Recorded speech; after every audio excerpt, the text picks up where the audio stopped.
بسم الله الرحمن الرحيم. النهاردة هنبدأ الدرس الثاني من سلسلة تعليم الرسم المبتدئين، وهنعمل شخصية سبونج بوب، وعشان كده خليكم معانا.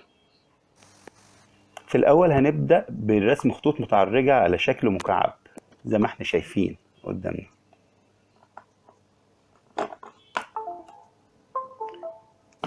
وبعدين هنبدأ نرسم متوازي مستطيلات صغير أسفل المكعب، وهنرسم خط في منتصفه. وبعدين هنرسم الساقان والأقدام والحذاء بالطريقة اللي احنا شايفينها دي، رسم بسيط حاجة حاجة ونكمل رسمنا. وبعدين هنرسم الذراعين واليدين زي ما احنا شايفين معانا.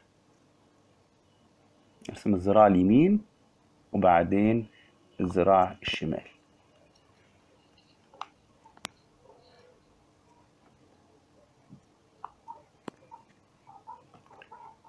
وبعدين بعد كده هنبدأ نرسم ملامح الوجه كبداية رسم لملامح الوجه.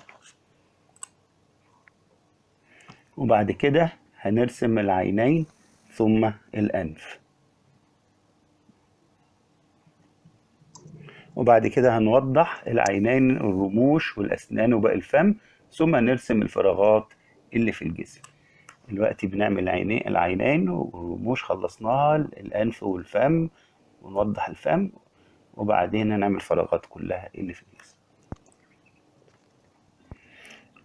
وبعدين هنبدأ نرسم الكرافات وأجزاء من القميص، وهنرسم تفاصيل الحذاء. وبعدين هنبدأ نلون العينين والفم واللسان زي ما احنا شايفين. نبدأ بتلوين العينين ونخش على اللسان ونلون خلفية الفم باللون الأسود زي ما احنا شايفين. وبعدين هنبدأ نلون الجسم. هنبدأ نلون الجسم زي ما احنا شايفين باللون الأصفر. وبعدين هنلون باقي الجسم باللون الأصفر زي ما احنا شايفين. ونلون اليدين واليمين والشمال والرجلين كمان.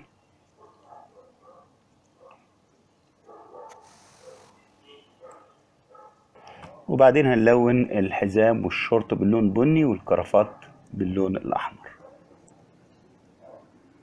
زي ما احنا شايفين مع بعض. وبعدين الكرافات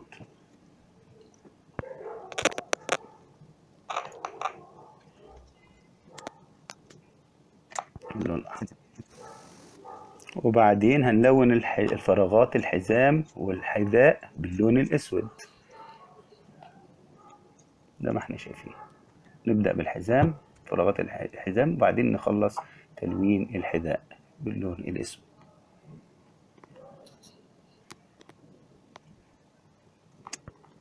تمام.